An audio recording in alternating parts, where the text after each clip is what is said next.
करवा चौथ की कथा। बहुत समय पहले की बात है। एक साहूकार के 7 बेटे और उनकी एक बहन करवा थी। सभी सातों भाई अपनी बहन से बहुत प्यार करते थे, यहाँ तक कि वे पहले उसे खाना खिलाते और बाद में स्वयं खाते थे। एक बार उनकी बहन ससुराल से मायके आई हुई थी। शाम को भाई जब अपना व्यापार व्यवसाय बंद करके घर आए तो देखा कि उनकी बहन बहुत व्याकुल थी। सभी भाई खाना खाने बैठे और अपनी बहन से भी खाने का आग्रह करने लगे, लेकिन बहन ने बताया कि उसका आज करवा चौथ का निर्जल व्रत है और वह खाना सिर्फ चंद्रमा को देखकर उसे अर्घ्य देकर ही खा सकती है। चूंकि चंद्रमा अभी तक नहीं निकला है, इसलिए वह भूख प्यास से व्याकुल हो उठी है।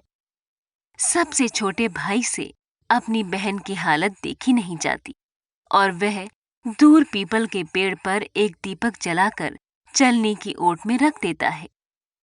दूर से देखने पर ऐसा प्रतीत होता है कि जैसे चतुर्थी का चांद उदित हो रहा हो। इसके बाद भाई अपनी बहन को बताता है कि चांद निकल आया है, तुम उसे अर्घ देने के बाद भोजन कर सकती हो। बहन खुशी के मारे सीढ़ियों पर चढ़कर चांद को देखती है, उसे अर्घ देकर खाना खाने बैठ जाती है। वह पहला टुकड़ा मुंह में डालती है तो उसे छींक आ जाती है। दूसरा टुकड़ा डालती है तो उसमें बाल निकल आता है और जैसे ही तीसरा टुकड़ा मुंह में डालने की कोशिश करती है तो उसके पति की मृत्यु का समाचार उसे मिलता है।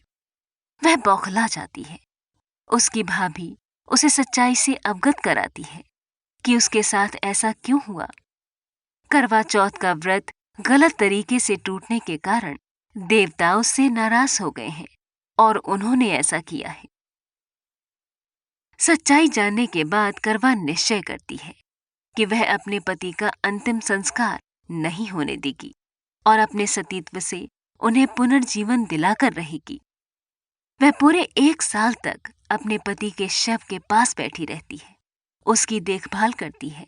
उसके ऊपर उगने वाली सुईनुमा घास को वह एकत्रित करती जाती है। 1 साल बाद फिर करवा चौथ का दिन आता है। उसकी सभी भाभियां करवा चौथ का व्रत रखती हैं।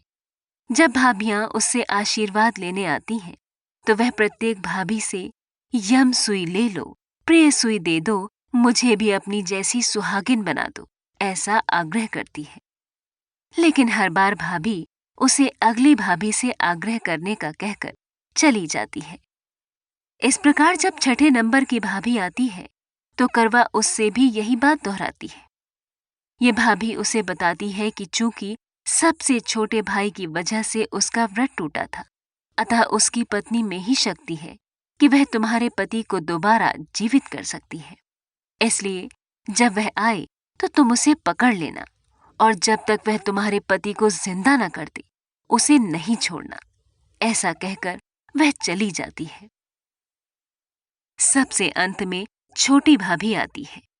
करवा उनसे भी सुहागिन बनने का आग्रह करती है, लेकिन वह टाल मटोली करने लगती है।